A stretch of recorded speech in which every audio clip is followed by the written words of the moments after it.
soalan berkaitan dengan melakukan ibadah korban untuk kakak dan mak.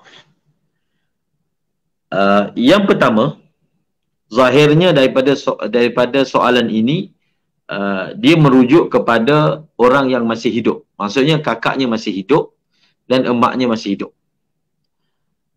Dan kita ingin melaksanakan ibadah korban untuk mereka. Yang pertama sekali, sebelum saya nak jawab soalan ni, kita perlu tahu apakah caranya untuk kita melaksanakan ibadah korban untuk orang yang masih hidup. Jadi caranya adalah kita perlu memilihkan. Kita perlu memilihkan bahagian itu kepada mereka. Maksudnya, kita milikkan RM700 kepada ibu, kepada kakak.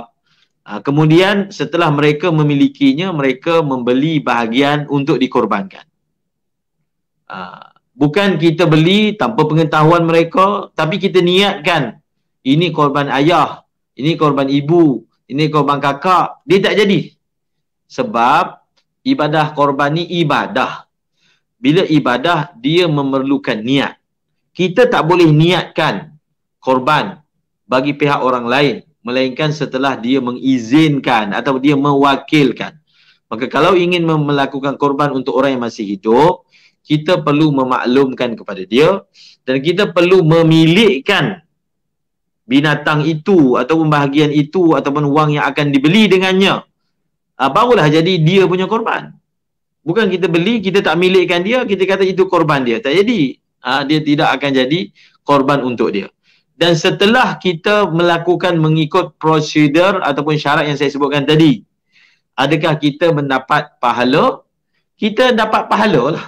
Kita dapat pahala dari segi kita ini bersedekah.